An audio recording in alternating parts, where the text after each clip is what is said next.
Hello and welcome back inside the Parc Fermé F1 podcast number 866. This is Todd. No, Todd, not now. Yep, a.k.a. Negative Camber. You know why I've asked you here. You must convince the villagers that I'm harmless. That's exactly what I need you to do. Can you hear me? Yes, I can hear you, Clem Fandango. Yes, exactly. Tonight, for your kind consideration, well, we're going to be talking about what everybody else is talking about. You know, it's kind of a big story. I don't know.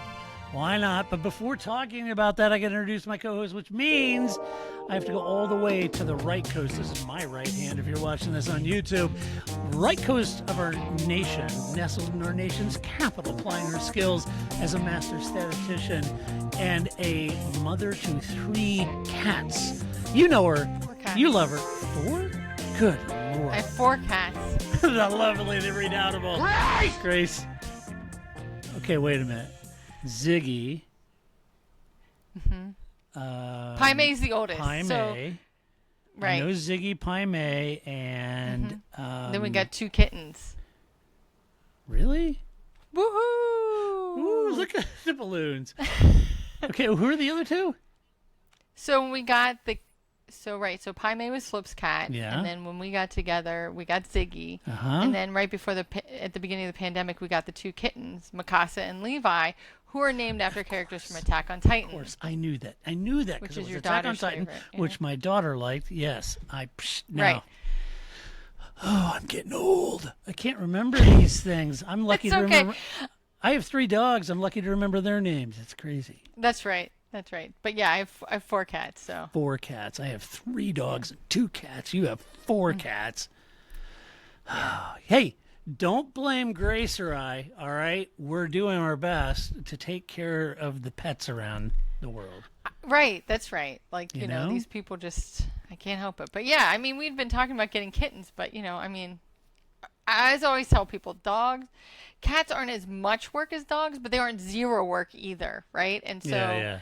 You know, they always tell you, like, when you get a kitten, if you don't get 2, you're the other kitten. So we got 2.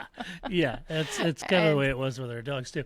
You know, funny thing is, there's this old saying, and those of you listening out there, you'll that have children or multiples, you'll know this saying. It was that old saying that, you know, when it comes to kids, having 1 is like none, having 2 is like having 20, and and what's funny about that is it's the same now. I have that same feeling with dogs. I'll see a family and they have a dog. I said, "Oh, isn't that quaint? A cute One little dog." dog, Yeah, that's like not having anything, you know. And now we're in full zone defense. We moved away from man-to-man. Full zone defense with the dogs. I'm running a dime or a nickel or whatever and trying to keep things calm, and it's crazy. And one is full raptor right now. So. Full total raptor. He's 5 months, 5.5 months. He is teenage stage, into everything, chewing everything. So, and the good thing about that with dogs is as frustrating it is, it doesn't last forever. You know, eventually he ages out of it, and he's like my oldest boy who has just turned 3, and he's chill. He's awesome. So they'll get there. Yeah, I don't know. Cats are just perpetual toddlers. They are. They're a combination of toddlers and teenagers because they always want to be near you, but not so near you, right? Like, which is a very teenager thing, right? Yeah, like, I want to know where you are. I want to be in the same room with you, but I don't want to be interacting with you necessarily. Yeah. And it's love on their terms. It's 100%. Cats are all about consent, but only their consent. They don't give a crap about your consent. Right. And I love our cats. They're great. They're brothers. Yeah. And they're named Luca and Enzo. Can you tell I'm a Ferrari fan? So That's Luca right. and Enzo in the basement, and they get up and down. But the good thing about cats, there isn't a living, moving thing in the basement. No. Not an insect, not a spider, not a mouse, nothing. And Enzo is a full-blown neck-breaking killer. I'm just going to put it out there. So now you know about our pets. It's the off season, folks. What did you want me to talk about? Toto and Susie Wolff? Just wait. Yeah, wait till we get to week 14, as we said. Week 14. You think Paul will come in and bail us out some point over the winter? You think? I mean, it's usually like week 8, right? Because as you get to week 14, then we're ramping up the testing, right? Like, right, right now we're coming out. You know, we had the prize giving ceremony. We're coming out of the season. Right. and then it's kind of like, the end of December, beginning of January, people are on holidays, and then testing happens in like the end of February, beginning of March. So and then we're all talking. Yeah. Yeah. It's and then right. Fine. Yeah, We're you're back right. into Formula One. It was the prize gathering event or the prize Yes. harvesting event. I don't know this what week. it's very French. I don't know. Yeah. It is very French. See, in America, we'd say it's an award show, right? That's right.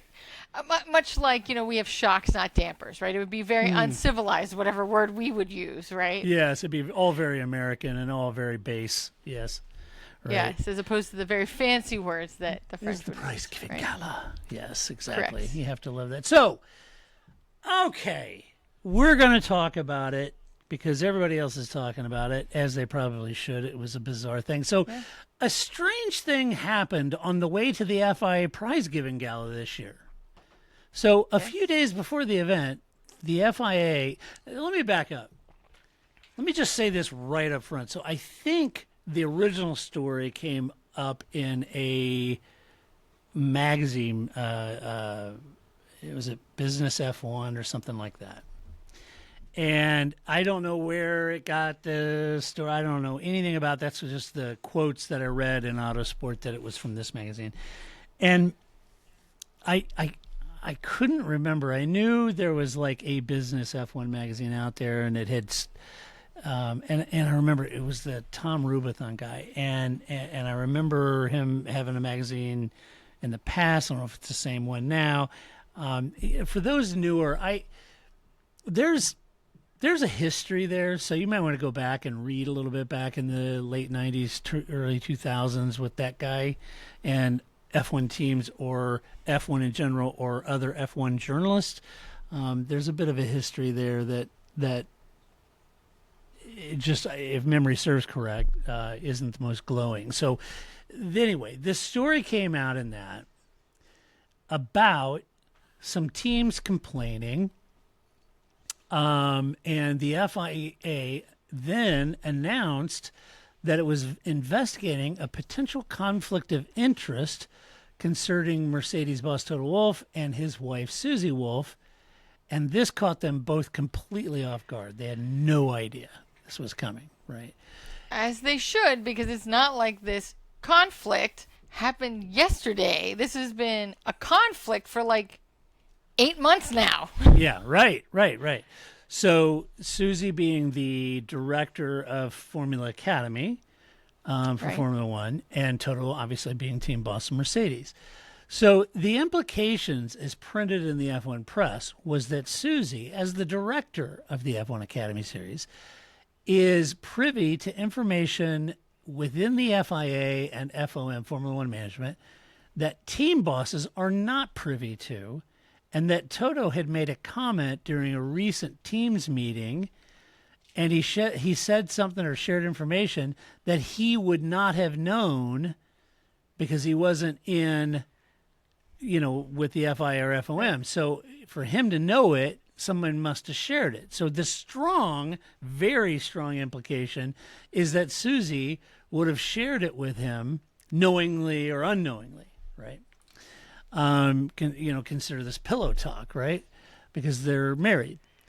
You can imagine that this was met with a whole bunch of anger.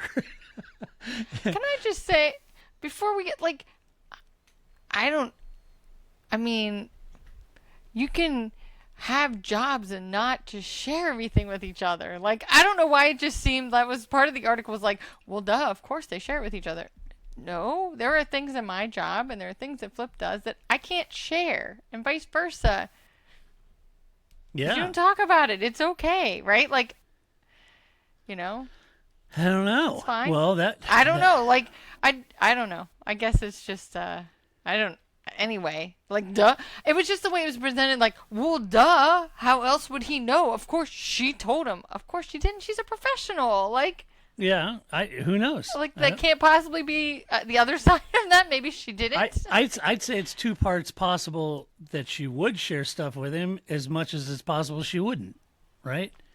Right, but it just know. seemed to be never the consideration that Yeah. Yeah, of course she did. Yeah, right. Well, that Anyway. obviously was met with anger on behalf of Toto via a Mercedes statement, not a Toto Wolff personal statement, a Mercedes statement. And then Susie offered a personal statement Yes. in which she was accusing this situation of misogyny as a prime motive for the attack on her character and integrity. So she was mad. Both of them were. I'm 100% with her. So I it's also like, was mad. so it's like, taking a stick to a hornet's nest here.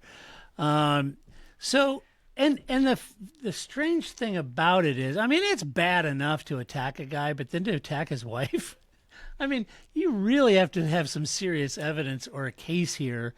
It's one thing to say, I don't know, Toto is getting information somewhere, sharing information that none of the other team bosses are privy to or whatever, and let that, cook where it might.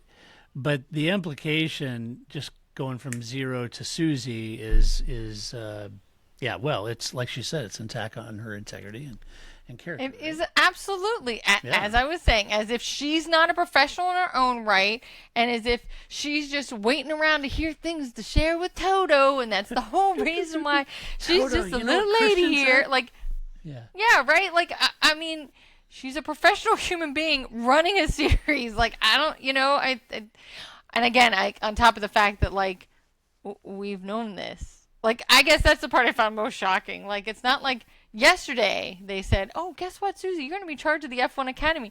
This has been all season that they've been in this conflict together. Yeah, and I got to thinking about it. I thought, this is kind of on Formula One or FIA or jointly or whatever. I mean, if there was a concern that hiring the wife of a current F1 team boss might be a concern, then they shouldn't have hired her, because it puts her and Toto in a very difficult position. By the very nature of her accepting the job to execute what she knows and is doing well, and to do her job effectively, only to have this, have her name dragged through the mud on this thing, it's putting him in a very unfair situation in that sense. And I have to imagine, like, again, I know what I go through as not a very high level federal employee, being that I'm married, right? Like, that I have to not only be concerned about what would look like a compromising position for myself, whether it's my finances or something else, right? I also have to worry about what my husband does, right? And there are rules about, like, if he would run for public office, there are rules about what I can do and what I can't do as a citizen versus a federal employee, right? Of course, they are aware of these things. I can't imagine that it's just like nobody thought about this, or there isn't some, clause in their performance. Plus, their last names are the same. It's not even like, oh, I didn't know they were married. You're an idiot. But, like, literally, how did you never put this together? Right. But for sure, there is. You're always worried about, your narrative and how things look, and, just the idea of improprietary. And I just don't get how this is. I mean, I do, it's Formula One, but, like, as a legitimate thing, this never came up, that Susie's in charge of something that might get her information that Toto would have interest in and can't get himself. Like, nobody brought this up before. No, we're just waiting until it's in our favor to bring this up. And it's also kind of a thing of, if Formula One or the FIA or whatever was concerned about. I mean, it's all, there is some context to this. So, Susie's married to Toto.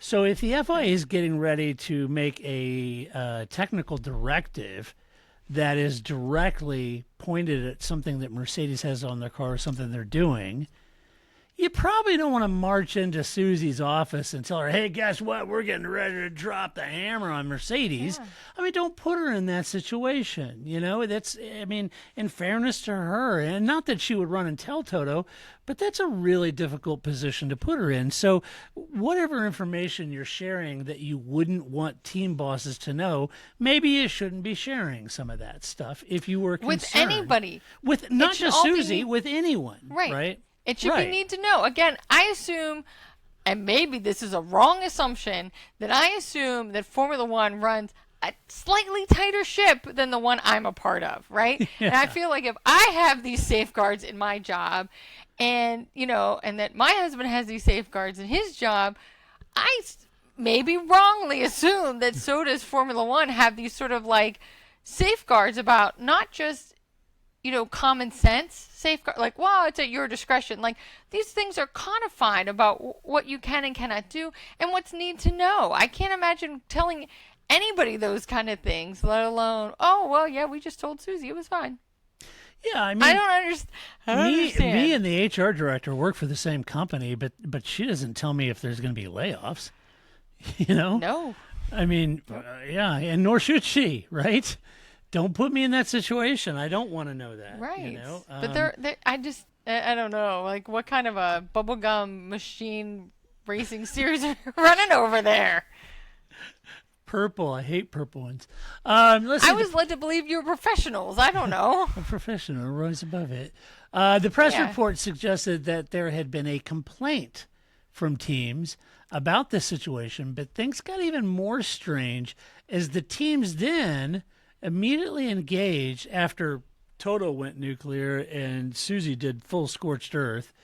Then the teams immediately jump onto social media and engaged in this sort of race to deny that they had made any complaint to the FIA about it, which I thought, I get it, I understand, I'm just being slightly critical here. I just thought that's really odd because I'm unclear why the teams even felt the need to even engage in this situation on the back of Toto's and Susie's public anger about it. I mean, why even engage?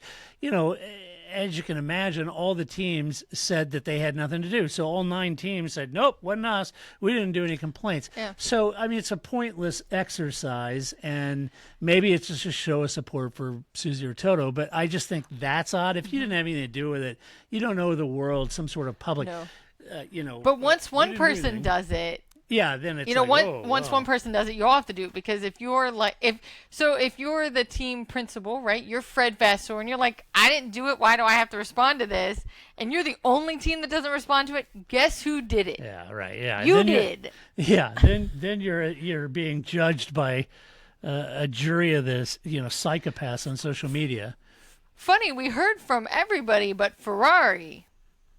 Right, so I think that's what kind of made that awkward for the other teams. Was it was like, once that came out, and it was like, well, somebody snitched, and everybody ran to like, I wasn't the snitch. All right, get PR going. We got to write a stupid statement. Right. I wasn't the snitch. Now the interesting thing is this led the FIA to after all this came out. So I think there could be some semantics here. So a couple things on the complaint thing. There is a complaint process, and there is a process that the FIA has that's established in what they do. First, they go out and they inquire about what's going on. They seek to gain some information and understanding. Then there could be a step 2 in this formal inquiry and its formal investigation, and then they come to conclusion and resolution and all that. So there is a formal process they have in their own bylaws, right, for this kind of process.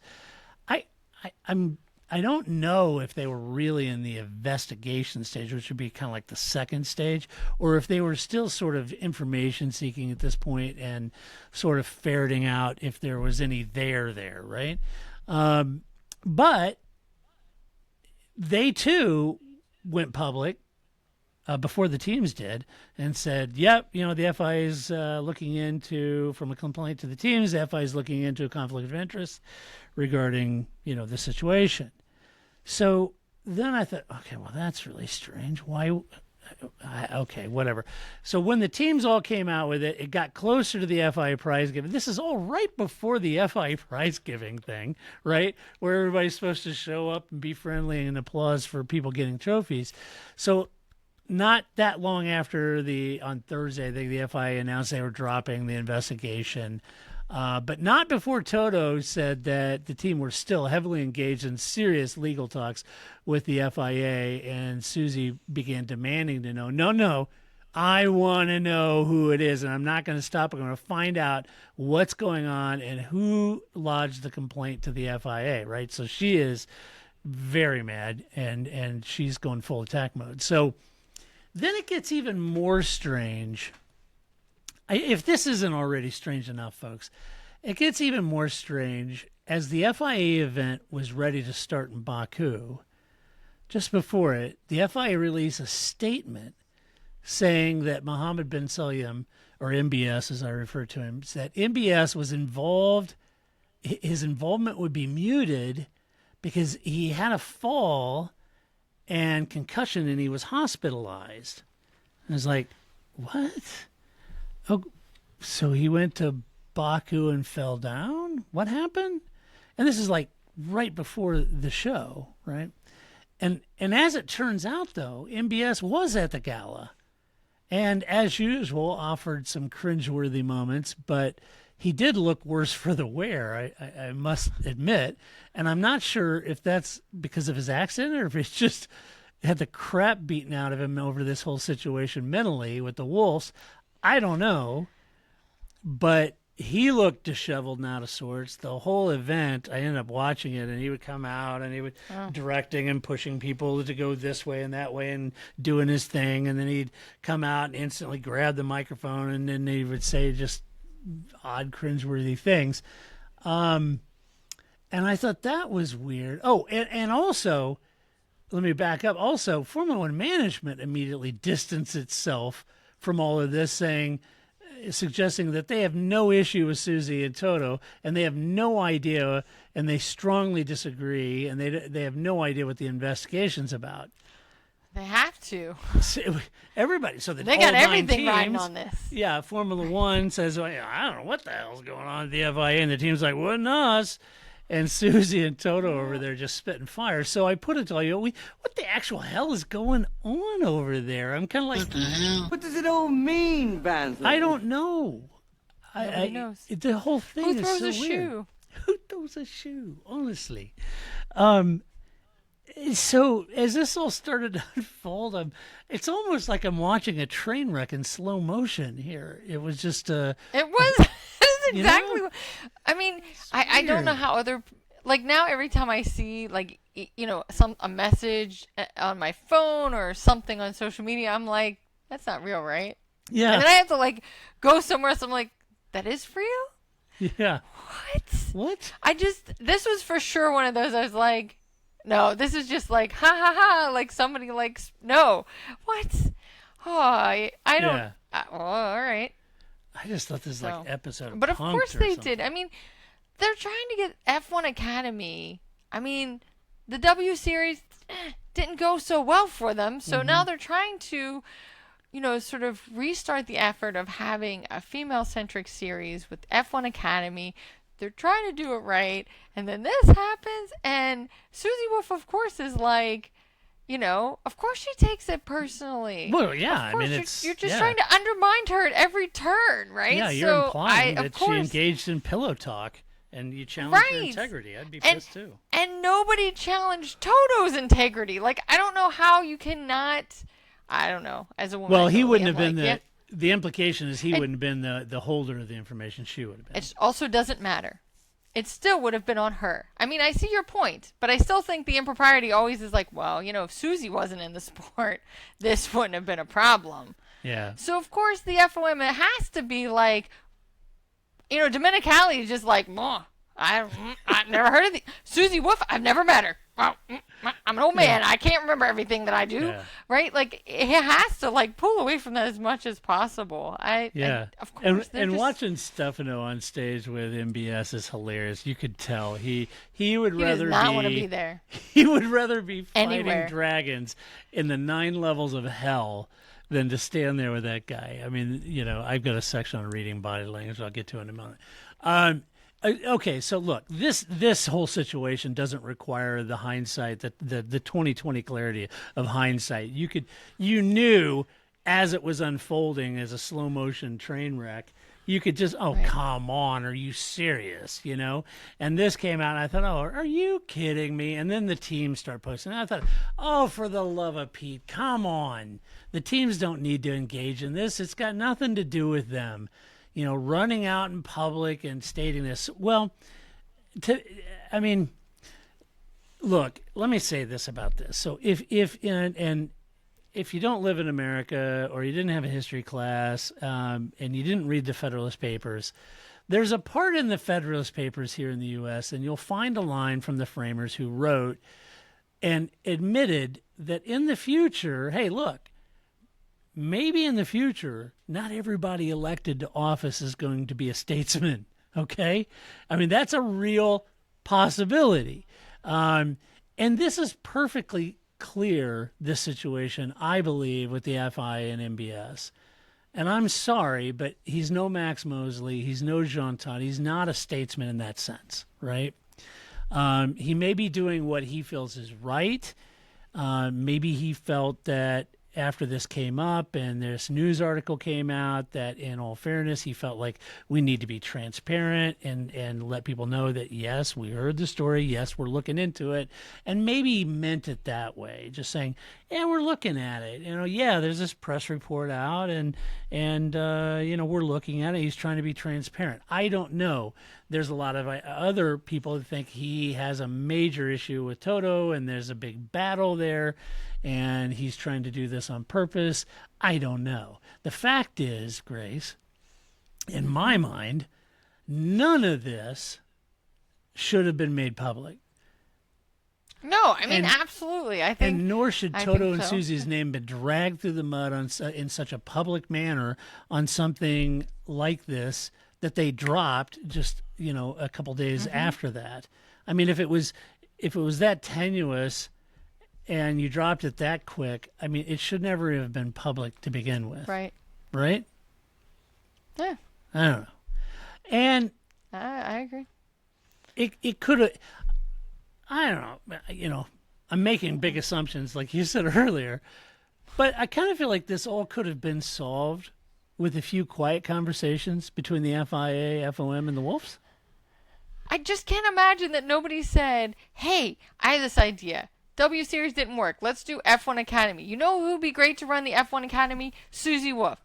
You know what else would be a great idea? Is that if every Formula One team had to have, driver sponsorship, had to have an active role in this, maybe that's not a good idea. Like, this never came up. Nobody had this discussion that maybe Toto Wolff and Susie Wolff also being involved in an entity like this, and that never crossed anybody's minds. I guess that's my level of incredulous that here we are, 8 months later or whatever, and somebody's gone, maybe this isn't a good idea. Really? I don't think so. I can't believe that that never crossed anybody's mind. I can't imagine that didn't cross Susie and Toto's mind, right? Yeah, right. Because that's the last thing she would want or that he would want, is that she's course. about to be a part of this venture and that this is going to be compromising to both of them. I don't know. So I just think it was bunk. And then I think all the team rollout of, it wasn't me. I promise it wasn't me. Well, it was one of you. So somebody snitched, one of you did. So right. Who was it? None of you are even going to fess up to the fact that you put this out there. And of course, waited until it was advantageous to put it out there because that's how Formula One works. Yeah. Well, I don't know. I feel like it could have been solved just with a quiet conversation between the three entities. There is a regulation in the FIA Sporting Code, and you veterans out there will have heard this ad nauseum, on the penalties that drivers have taken over the years as being penalized because they're bringing the sport into disrepute, right? And this is exactly what this incident did. They should fine themselves. Yeah. Because they brought the sport into disrepute. Fine yourself. Yeah, I mean, MBS should fine the FIA, $2 million for this, and give it to the Formula Academy as an apology. There you go. Yeah, it's silly, the whole thing. The bigger question is the FIA's comment that there had been team complaints, and this led to social media to automatically accuse Red Bull. And my initial thought was... that's the most fun. Yeah. I mean, come on. It's like, oh, what? Somebody complained, oh, that damn Christian Horner. Christian Horner, I hate that guy. He's horrible. And it's what? I watched Drive to Survive. How is Christian Horner not the first person that would come to mind? Yeah. That guy lives that life.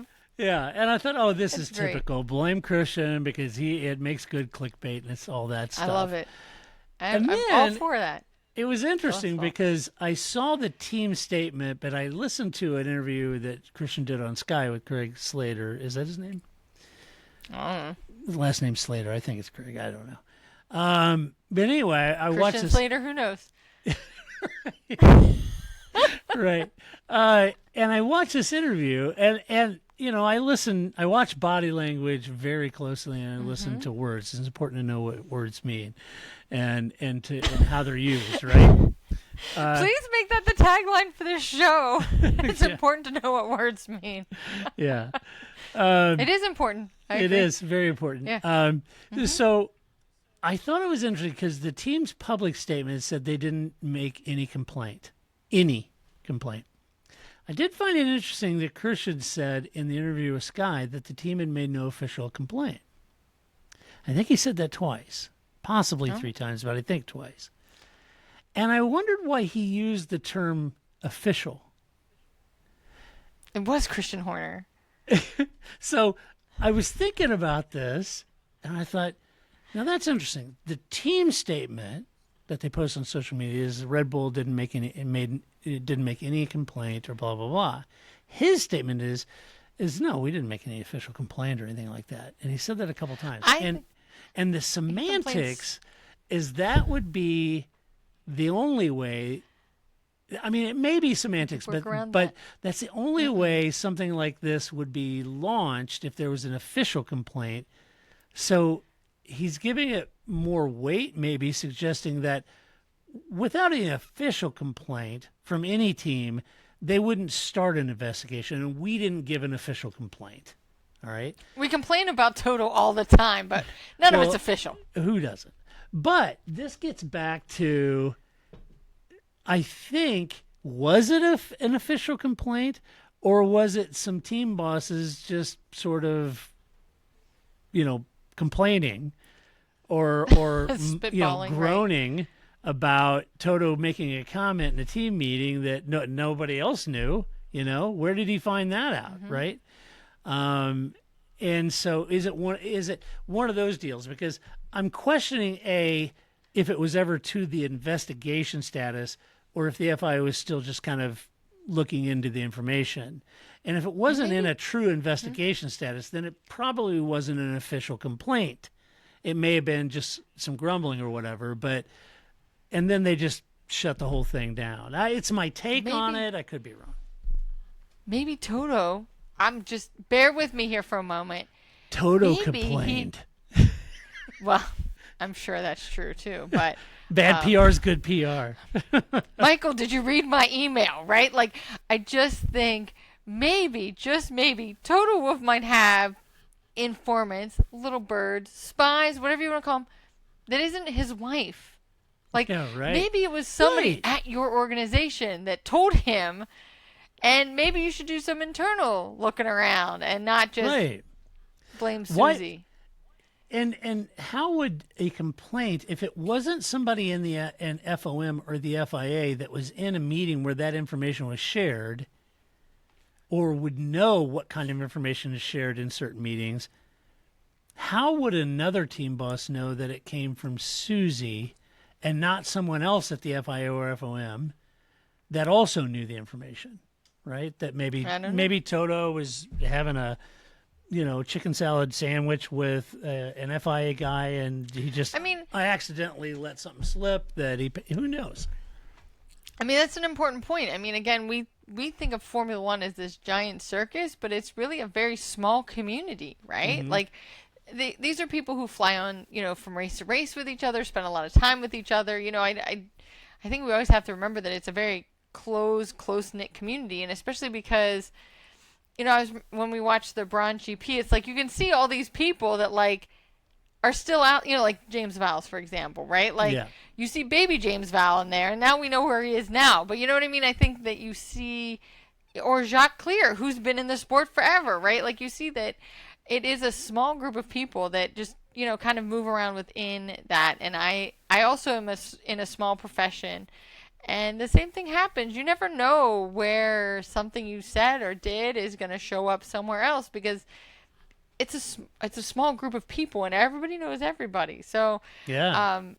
I guess we'll never know until we get the, I guess Ben Silliam's, tell-all book, or Christian Horner's tell-all book, which I can't wait for. That's going to be great. I would read Christian's. I wouldn't buy MBS's. I would be in line to buy Christian Horner. First of all, I hope it's an audiobook and he reads it, because that's really what we want. I want Christian Horner to read his own audiobook. Please. That's even better. That's going to be great. Yeah, that's what I want. The whole thing, it could be semantics. Who knows? I'm just parsing words and just guessing. I'm spitballing here, folks. I'm just I think that's out very loud, but He's and people are very measured about what they say, right? And they're coached about what they say. I mean, it's the right? The greatest trick the devil ever did was, convince us all he doesn't exist, right? The ability to just roll these things out as if Christian Horner was just like, oh, I was just thinking these things and I just said them out loud, right? That's the real gift, right? That's acting, right? Yeah. But he knew what was going to be asked. He knows what to be coached on. He knows what to say. None of these things are on accident. I mean, Ron Dennis was, the master of that. Like, nothing Ron says is accidental, right? Yeah. It's all... Bernie Ecclestone's the same way. There's nothing that Bernie says that was just like... Now, he does sometimes play it like I'm just an old man. I just say things. Nothing you say, old man, is just you saying things. There's always some reason you said that thing, right? So, and sometimes you just kind of have to figure out what the subterfuge is, but... they know what they're saying. And so that's why I think that I didn't make an official complaint. It is a meaningful statement. It's calculated. He knows what he's doing. He knows what he's saying. I was just waiting for the memes, like the picture of the meeting from Drive Survive and the meme. I was just waiting for it, with Christian saying, "You've got a problem with your wife, change your effing wife." I was just waiting for that, Right. I think memes. My favorite Formula One meme is a picture of Max Verstappen sitting beside the marina in Monaco, I assume. And he's just looking off into the distance, and it's like, everybody always asks how the car is. Nobody ever asks how I'm doing. That's my favorite. My favorite Formula One meme. That one comes in all the time, right? Nobody ever asks how I'm feeling. Right. Nope. Nobody does. They just ask about the car. So, in the whole aftermath of this, I think the FIA would like to put a bookend on this. I doubt... for sure, as quick as possible. Yeah, I think there's... Okay, well, hey, we looked. Everything's fine. Everything's fine. Nobody said anything. Get down. I don't think Toto and Susie are going quietly on this one. I think they took a drubbing in the press, and I would imagine they'll pitbull this sucker to the ground. I think they're going to wrestle this tiger to the ground. It would be my thing. I think perhaps, like I said, I'm trying to get better for that. Perhaps MBS felt that being open about the FIA's involvement was transparency, or maybe rumors he has an issue with Toto or correct. I don't know. Why isn't he? Go ahead. I was going to say, but then you say that. That's always what baffles me. You shouldn't have to read into what he says, because he should say it, right? Yeah. Hey, folks, here's the situation we're in. I have to do something. You know what I mean? He could say, hey, look, I have a job to do. My job is X. I'm doing these things. I have to follow this lead as long as it goes. That's part of my job. Yeah. You could say that, and then nobody has to, read between the lines. When you don't say all those things, then people fill in the blanks, and that's where it becomes a problem. So I don't know why he didn't just... I think your point could be absolutely spot on, but he should have just said that. Hey, you know what? I'm the boss. I got to look into these things. Yeah, I may not agree. I may think it's dumb, but I got to do it. Yeah, I Fine, agree. we don't go, okay, have a nice day. We'll see. Yeah. We'll see you on Thursday at the prize giving gala. Yeah, I agree. I mean, there's a lot of room for handling this much better. In the end, I don't think it's going to go away quietly.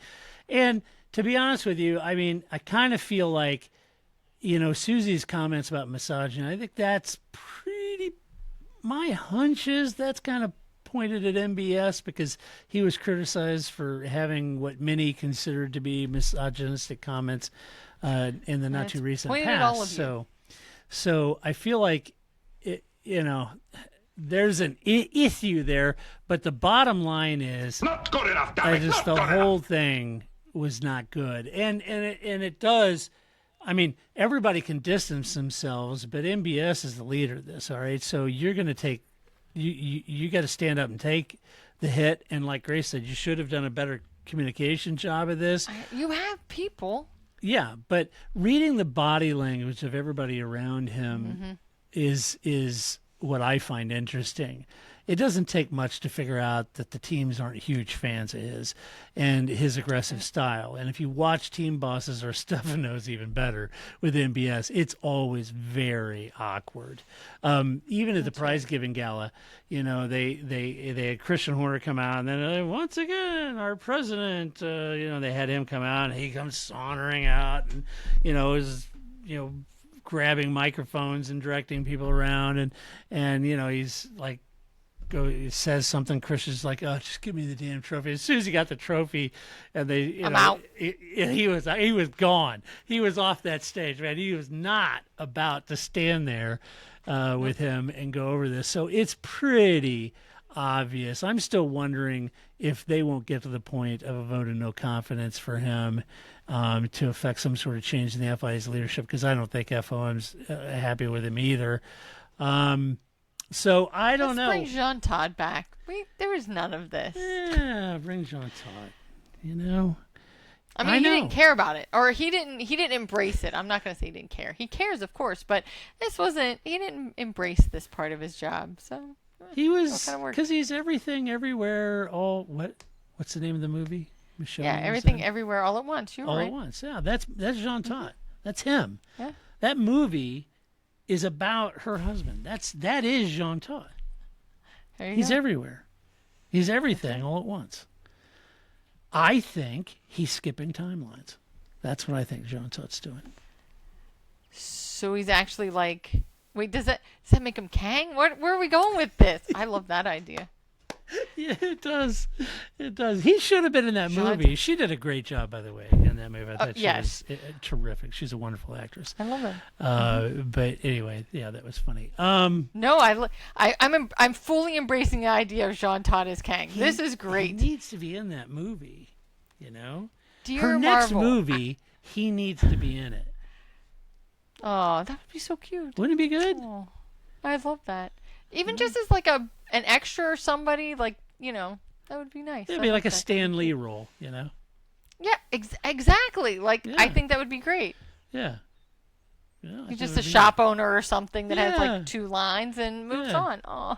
Yeah, thank you. Here's your change. Yeah. Right. Bonsoir. Ambiance. That'd be good for Jean That's Todt. the extent of Todd's French. No, I think one more omelette du fromage, and that's it. My wife and daughter speak fluent French. I don't. Well, that's the most important phrase, so you're fine. It is cheese omelet. You gotta have it. That's great. Omelet. And speaking of my daughter, it's my oldest daughter's birthday today, so I would like to say happy birthday to my lovely daughter. She's wonderful. She's amazing. Of course, I'm biased as her father, but she's awesome.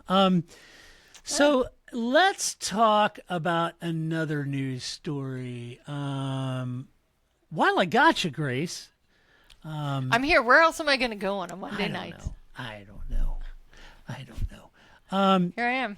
Shall we keep it all about Toto Wolff? Get down. Why not? Sure. Okay. That's the Toto Wolff. This isn't so much. I know words. This is one of those stories that just kind of had me head scratching a little bit, and I thought I would share it with all of you that are listening, because I'd love to know what all of you think. Here's the premise. There was an article contemplating team bosses selling up on their shares, and it basically stated, its precept is basically this: the value of F1 is so much greater now, post Drive to Survive, than it was before. And it basically was saying, a guy like Toto, who invested millions, could sell up now his shares in Mercedes for billions. Sure. Right? Right.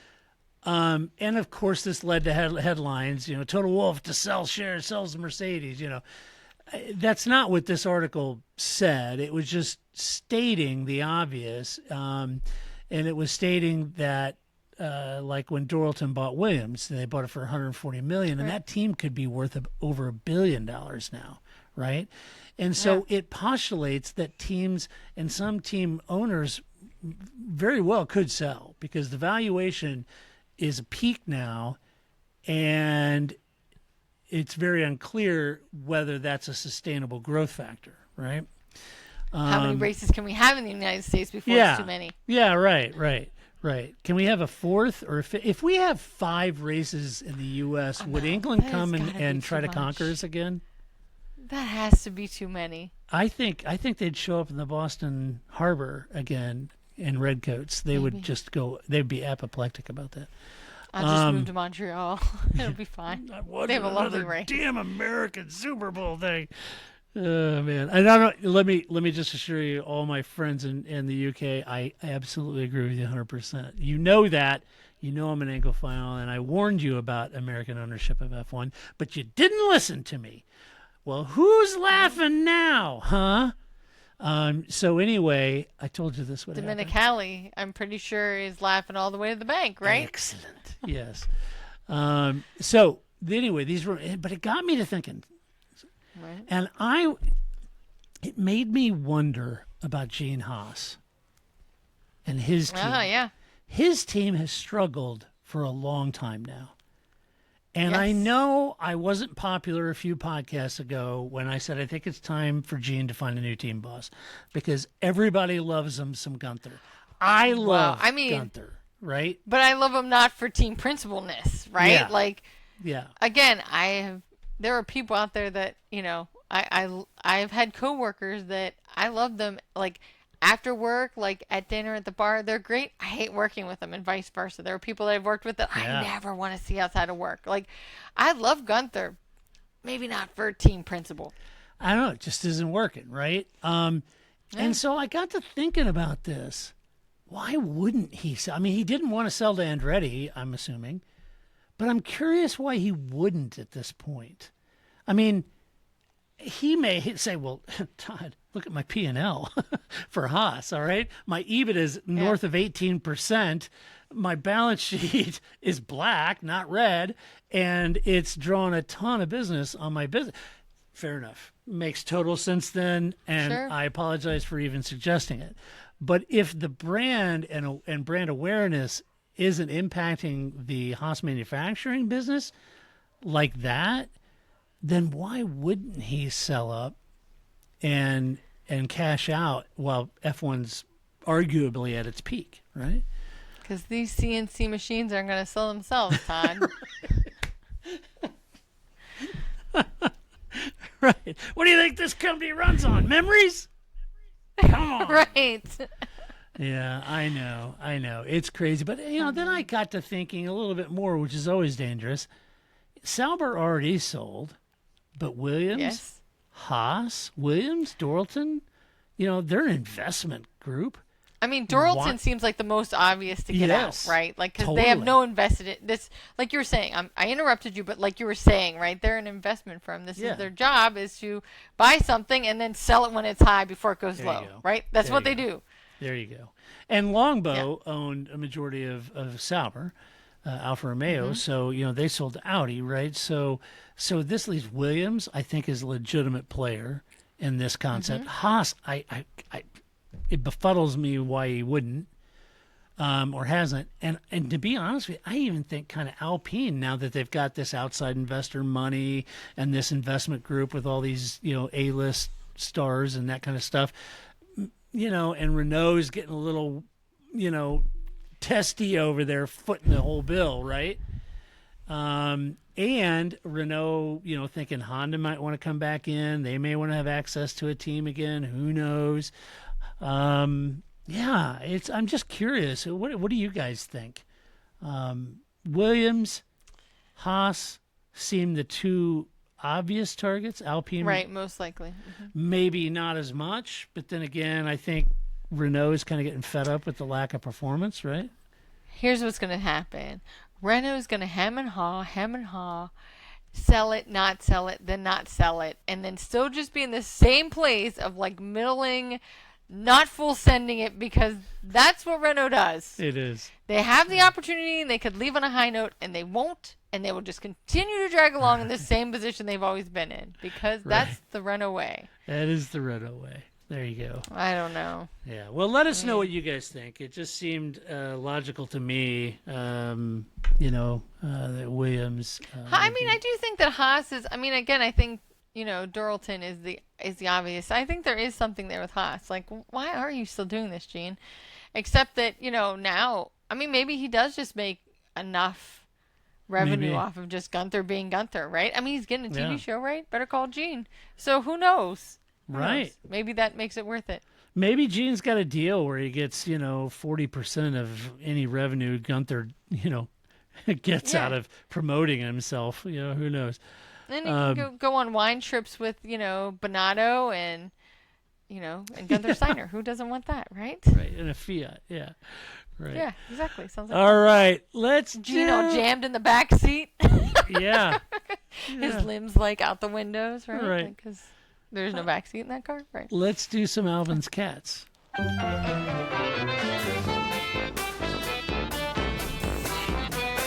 that's so fun. You always need a good Oompa band. Always. What do you got for us, Grace? All right. So first of all, I know that we're not going to talk about football because I don't want Todd to get angry and throw his helmet at us. That was horrible. Plus, the Steelers also suck. So we're just gonna bypass. Let's not talk about football. Football. Yeah, American football. Yeah. As if there's another kind of football. Please. Don't tell Paul that. Anyway, it's fine. I'll fight him. It's fine. He lives here. He's lived here for a long time. Adapt, buddy. He sent me a picture today, but I don't think I can tell you guys what it was of, but it was freaking awesome. Anyway. Oh, way to go, Toto Wolff. I know. Just dangle it out there. I know. I'm name dropping Paul Charsley, and he's sending me pics that I can't tell you about. But just rest assured, when it is safe to release, you guys will love it. It's very cool. Please put in the comments what you think that picture might be before we find out what it actually is, because that would be way more fun than whatever the picture actually is. It's a picture of Paul's new Crocs. Oh, my God. And he's got headlights on the front of them.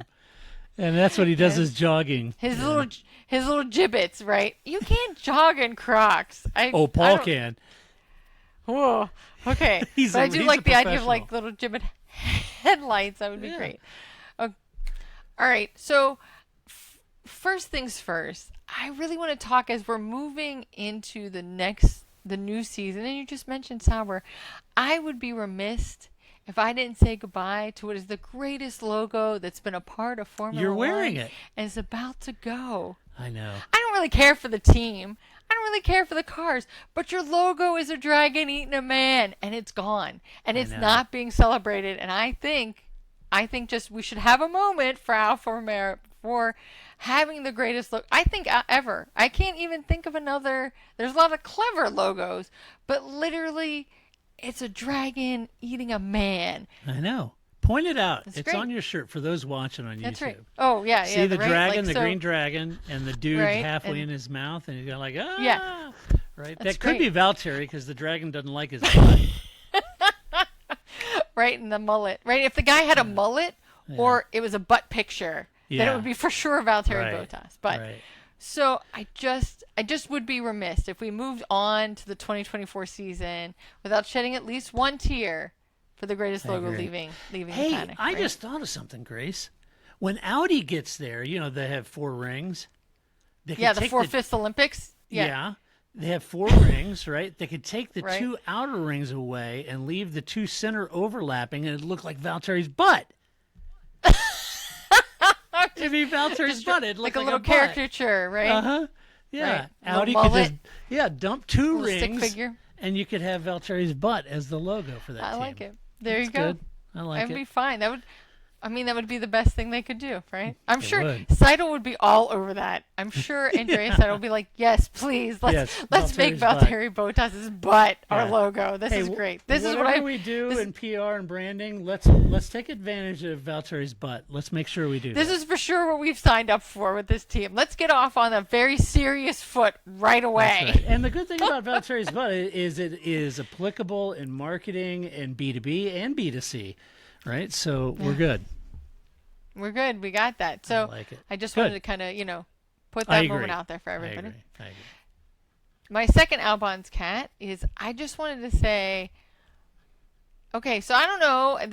Valentino Rossi, who retired 2 years ago, he has a MotoGP team. He has a feeder series team, and he's also racing in the World GT Cups. Yeah. And he won. His team won. Team WRT.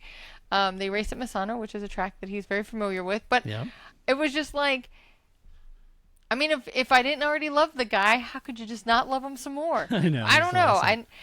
It was great, and he was genuinely excited for his win, and I loved his response that when he was interviewed and the reporter was like, which is a classic question that I'm sure he gets all the time, like, is this like asking which of your children do you like more, right? Like, how does this compare to your previous wins? And he went, I don't know, P1 is P1. That's right, kids. P1 is P1. It doesn't matter what I'm riding. I will dominate all of it. P1 is P1. So that's right. Hats off to Valentino Rossi for dominating. Well, I mean, it's been run race, but I'm just gonna call it a domination of yet another series. So that's awesome. Good job. I know that we're pretty far into the season now, but this racing thing kind of got in the way of our discussion of what is the second most important topic that we talk about on the show, which would be Hell's Kitchen. I mean, we're like 8 episodes in. We're pretty far in now. I think I've missed the last one or last two. Okay. Yeah. But I was up to, I can't remember who got cut. But anyway, go ahead. Well, I don't want to spoil anything for you. So I think to me, so I won't talk about who's been let off recently, right? Because now that Great British Bake Off is over, now I can be fully into Hell's Kitchen, and I watched like 6 episodes in a row. Or something like that, because it was like, I suddenly have time to watch all of this, right? So first of all, I think that Demir, if he doesn't win, first of all, I think he should win. I really thought that week 1. But if Demir doesn't win, I think Ferrari needs to hire him, because Ferrari needs that. When he had that moment when he was telling Brad, like, I mean, he cussed, but like, calm down and focus. I'm like, you need to work at Ferrari. And the way he kind of like commands the line, like that bunch of knuckleheads. Is he the guy with always the long the guys. He's the black guy with the dreads. Yeah, the dreads. Okay. Yeah. He's the former football player, right? Yeah. So he definitely has that like look at me. Focus. We're going to do this thing. I was like, you need to go work for Ferrari. You need to get those people behind you to just shut up and focus. A good cook, too. Get it together. Yeah, right? So we could use that. So I think if you don't win and you don't get to be the head chef in Las Vegas, isn't that what they're doing it this year? I think. And at least it's not New Jersey. I still feel bad for that guy. He was really good. Too. And I hope he's not still stuck in New Jersey. But anyway, you should go work for Ferrari. You should be like Fred Vasseur's second. You should be like his anger management coach, right? Like, that'd be good. You need to be his second in command and just be like, listen, and give them, because his ability to like, he's saved multiple people from like leaving the show just because he's like, listen, this isn't who you are. You're better than this. We can do this. Dig down deep. You're my girl. We got this. Right. Ferrari, that's what you need. I'm that telling you right exactly. now.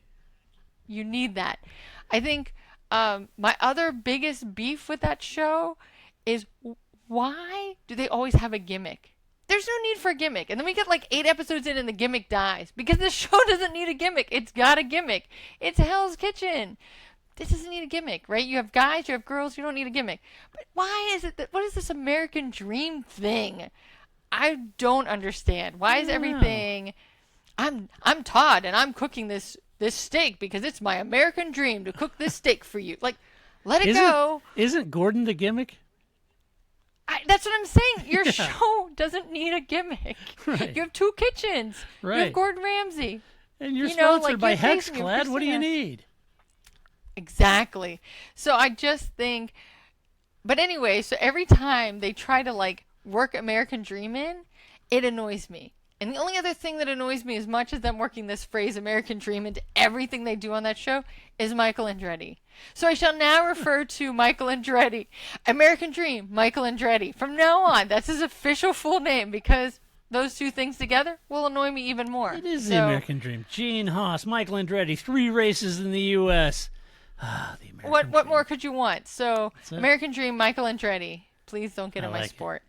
I like it. So I'm just telling you, people, that's Demiris who I'm rooting for. And, and really anybody but not Jason. That's the other one. Like, there's always somebody that like is just so annoying, and that's why they keep him for the rating. I think they plant that's those what I mean. Like, people. He shouldn't be there, but they're not going to get rid of him because he's all like, he's all arrogant and ego. But God, Jason, I'm surprised nobody's punched him in the face because I really wanted to punch him in the face like day one.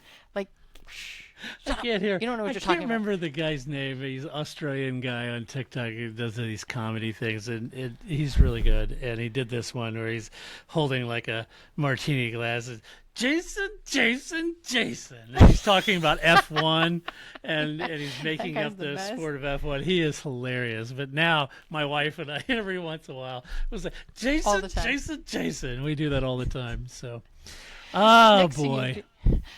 Sometimes it's just a little piece of blue tape. You should put a wall there. Yeah. Oh, that's a good idea, Jason. Yeah. You ready for some no shit headlines? I'm ready. I'm ready. Right. First headline. Here we go. Max Verstappen says stop this S as Dutch anthem played during off-season live stream. Because we're all tired of it.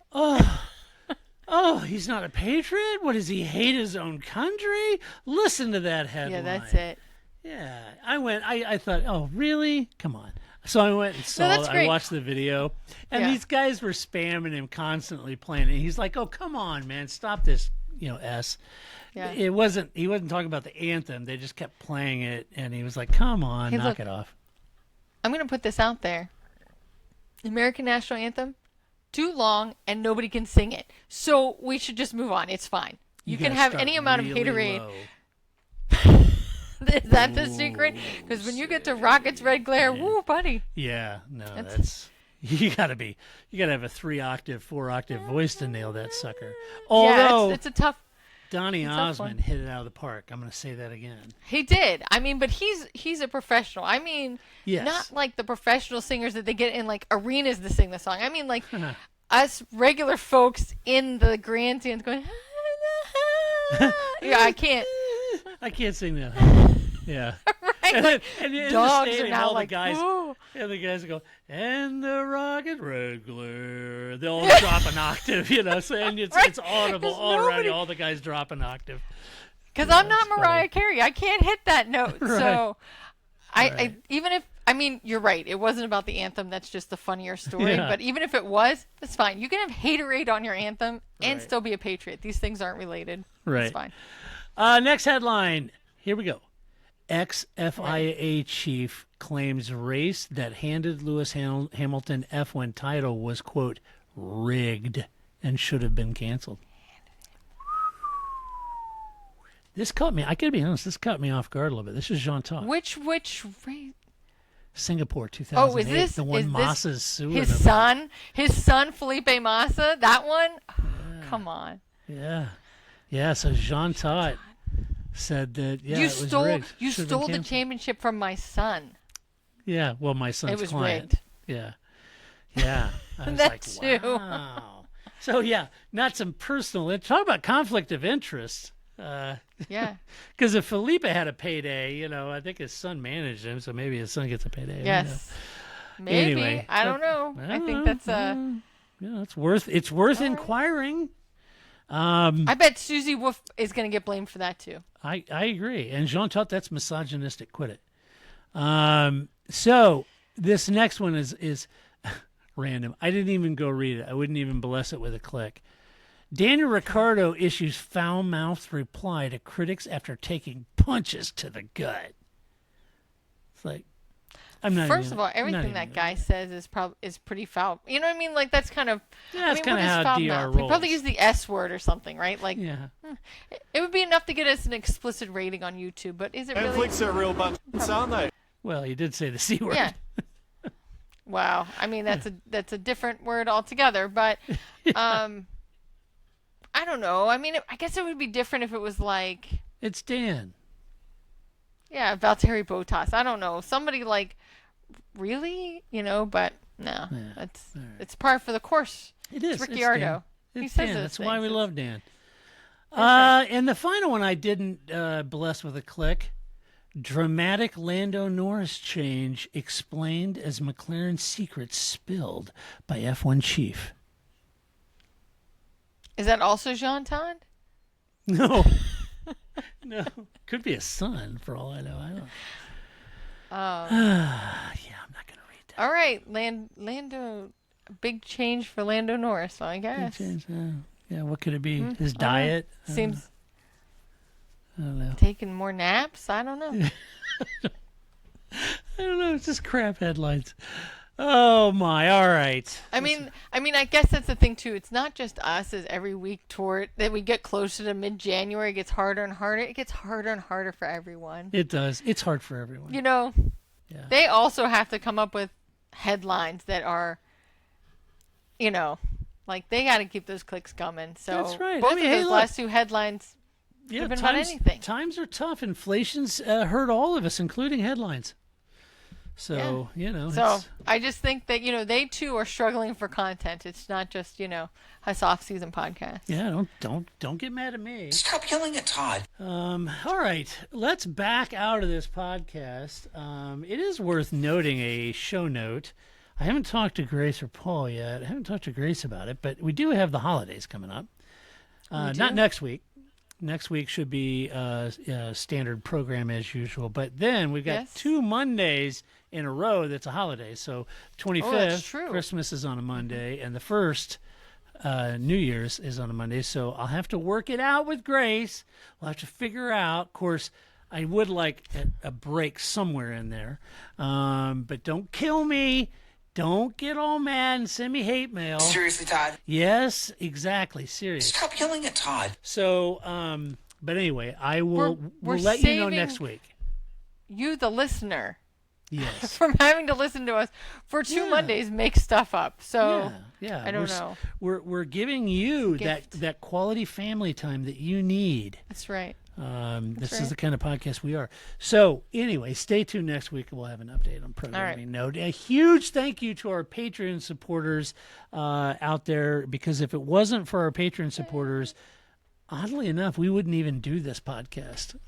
It wouldn't happen without them. So huge thank you. It is the holiday season. If you ever feel compelled, are we doing hearts? Oh, see, your phone does the hearts. If you have ever felt compelled to support our podcast, maybe a little holiday gift, we would be appreciative. You can go to our website, theparcfermé.com. Look on the right-hand side, it says support us. All the way down at the bottom on the left says support us. And you can click on that, and there's multiple ways you can support us for as little as $1 a month.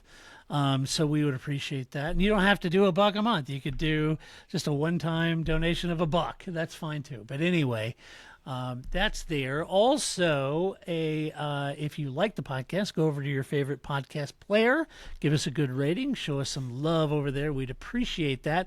If you're watching this on YouTube, hit the like and subscribe and the bell icon. I'm told that does something, but I don't know what it is. And if you don't like it, just stop listening. Yeah, don't listen. There's a lot of other better F1 podcasts out there you can go listen to. I've never understood. You took the effort to say, I listened to this an hour and a half, and listen to I didn't like these guys suck. They're just a bunch of Lewis Hamilton haters. They're just a bunch of Lewis Hamilton lovers. So anyway, hit the in the same comment, right? Yeah, well, there was 2 reviews that said the exact opposite. We love Lewis, we hate Lewis, and we're racist. And I was like, all right. how did two people listen to that and get the?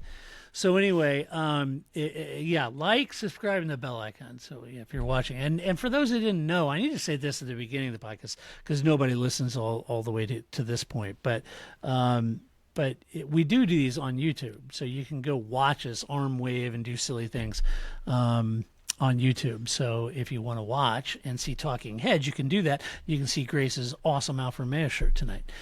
That's right. Okay. Until next week when we come back to do it all over again, this is Todd, a.k.a. Negative Camber, saying so long, Grace. See you next week. That's it, man. Game over, man. It's game over.